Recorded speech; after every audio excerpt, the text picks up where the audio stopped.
Hello everyone, जय श्री राम सभी को। आज हम कार्ल मार्क्स के बारे में मैं आपको थोड़ा बताना चाहूँगी। कार्ल मार्क्स जो थे उन्होंने समाजवाद का जनक उनको बोला जाता है और कार्ल मार्क्स की एक पुस्तक है जिसका नाम है दास कैपिटल।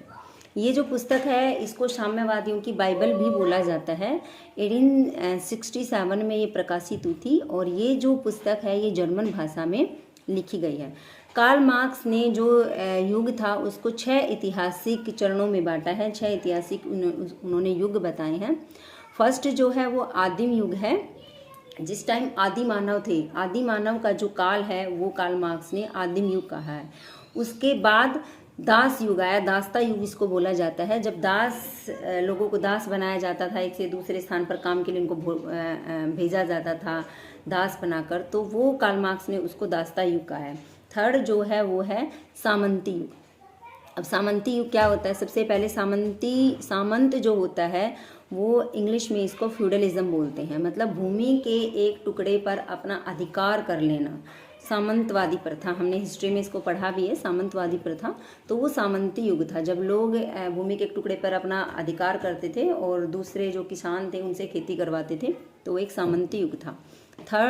फोर्थ जो है पूंजीवादी युग। अब पूंजीवादी युग कौन सा है? जो अपर क्लास जो है, पढ़ा लिखा जो समाज था, जो लोग बहुत ज़्यादा रिच थे, वो जो युग था वो पूंजीवादी युग था। हम इस तरह से फ्रेंच रेवोल्यूशन में भी देखते हैं किस प्रकार से पादरी वर्ग था, उसके बाद अभिजात वर्ग था, जो पूंजीपति लोग थे, किस तरह से टैक्स पे नहीं करते थे, और जो किसान वर्ग था या व्यापारी था या जो मजदूर था या जो छोटे मोटे काम करने वाले लोग थे उनसे किस तरह से टैक्स लिया जाता था।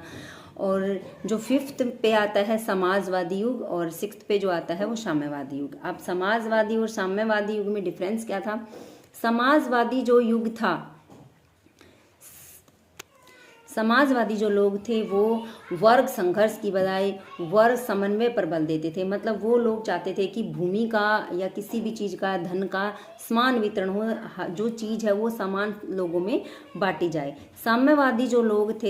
साम्यवादी लोग चाहते थे कि जो समाज है वो वर्ग विहीन हो और राज्य विहीन हो। वे ऐसी समाज की कल्पना करते थे जिस पर राज्य की कोई बाउंडेशन ना हो और वर्ग की भी कोई बाउंडेशन ना हो। और कार्ल मार्क्स का ये एक अंतिम लक्ष्य भी माना जाता है कि कार्ल मार्क्स एक ऐसा समाज चाहते थे जो वर्ग विहीन और राज्य विहीन हो। तो आई होप आप सबको अच्छे से समझ आया होगा। Thank you so much.